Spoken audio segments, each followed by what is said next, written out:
पिछले हफ्ते मैं कहानी लिख रहा था और मुझे कहानी लिखता देख बीवी साहिबा का एक सवाल आया। संचित, तुम जो ये कहानियां लिखते हो, ये तुम्हारे दिमाग में आती कहां से हैं? बीवी के इस सवाल पर मुझे बचपन का एक किस्सा याद आया।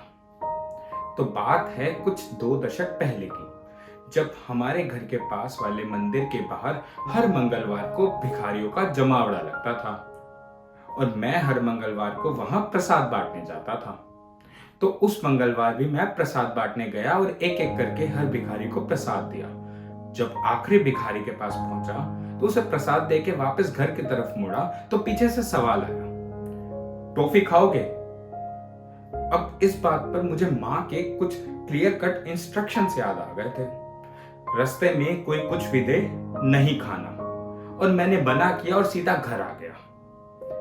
अगले मंगलवार फिर से मैं वहां प्रसाद बांटने पहुंचा और एक एक करके सभी भिखारियों को प्रसाद दिया। जब फिर से उसी चेहरे के पास पहुंचा, उसे प्रसाद दिया तो फिर से एक सवाल आया, लड्डू खाओगे? फिर से माँ के इंस्ट्रक्शंस याद आए और मैं चुपचाप मना करके घर आ गया। अब तीसरे मंगलवार जब मैं वहां पहुंचा, आखिरी भिखारी को प्रसाद दिया, उसके बाद एक सवाल आया और इस बार सवाल थोड़ा अलग था, कहानी सुनोगे? माँ ने तो अब खाने पीने के लिए मना किया था ना, कहानी के लिए तो नहीं किया था। तो बस कहानी सुनते ही मैंने झटपट से उनको रिप्लाई किया, सुनो, जल्दी सुनाओगे? तो सुनूंगा, सुनाओगे?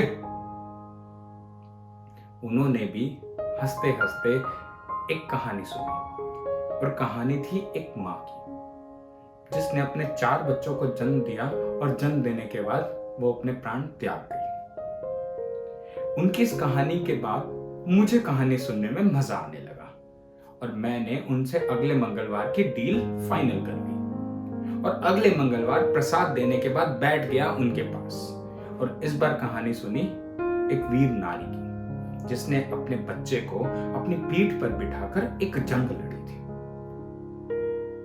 फिर अगले मंगलवार फिर से मैं सोच ही रहा था कि इस बार कहानी सुनने जाऊंगा, लेकिन उस दिन घर पर कोई नहीं था और ना ही मेरे जेब में पैसे थे प्रसाद लेने के लिए। तो मुझे भी शाका लाका बूम बूम का संजू याद आ गया और मैंने अपनी मैजिक पेंसिल निकालकर कागज पर प्रसाद बना दिया। अब जब प्रसाद बनाया तो वो कागज लेकर मैं पहुंच गया उन बाबा के पास और इस बार उनको कहा, बाबा, ये प्रसाद है, जानता हूं कागज पर है, पर मेरी मैजिक पेंसिल से बना हुआ है, थोड़ी देर में सच हो जाएगा, आप इसे खा लेना। मेरे मासूमियत भरे जवाब को सुनकर उन्होंने इतनी इज्जत से उस कागज को दोनों हाथों से लिया और अपने झोले में डाल दिया और इस बार कहानी सुनाई एक फकीर की, जो दुनिया में खुशियां बांटता था, लेकिन हाँ, बदले में कुछ लिया भी करता था, कुछ भी। अब बाबा की कहानियों के बाद हर बार मेरा उनसे सिर्फ यही सवाल होता था, बाबा, आप ये इतनी सारी कहानियां लाते कहां से हो? जिस पर बाबा का हर बार की तरह वही जवाब होता था, समय आने पर बताऊंगा बेटा। और यूं ही करते करते कई मंगलवार बीत गए और अब तो मेरे साथ मेरे कुछ 4-5 दोस्त भी कहानियां सुनने जाने लगे थे। अब जब ये बात धीरे धीरे हमारे मोहल्ले में फैल गई तो लोगों को ये बात पसंद ना आई। उन सब ने एक दिन इकट्ठा होकर उन बाबा को वहां से भगा दिया और उनके सामान को एक कोने में फेंक दिया। उस सामान में एक कागज भी दिखा था। मौका लगता ही मैंने चुपचाप वो कागज उठाया और घर आ गया, इस दुख के साथ कि शायद अब मुझे कभी कहानी सुनने को नहीं मिलेगी और शायद मेरे उस सवाल का जवाब भी मुझे कभी नहीं मिल पाएगा। मैं घर आया, यही बात सोच ही रहा था तो मुझे उस कागज की याद आई। मैंने वो कागज खोला तो उसके आगे की साइड पे बना हुआ था वही प्रसाद जो मैंने उनको बना के दिया था। जब मैंने उसको पलटा तो उसके पीछे 3 तस्वीरें बनी हुई थी।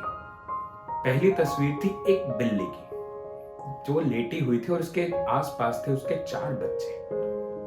उसके नीचे थी एक कूड़ा उठाने वाली औरत की, जिसकी कमर पर उसका बच्चा बंधा हुआ था। और तीसरी तस्वीर थी एक बूढ़े से इंसान की जिसके सामने एक बच्चा बैठा हुआ था जो कि हंस रहा था। और उसके नीचे एक लाइन लिखी थी जिस पर लिखा था कि कहानीकार हम सब में है, बस जरूरत है तो एक नजरिए की। जब वो लाइन मैंने पढ़ी तो मुझे एहसास हुआ कि वो बिल्ली जो है वो तो वही है ना जो कुछ हफ्ते पहले हमारे घर के पास मर गई थी अपने बच्चों को जन्म देने के बाद।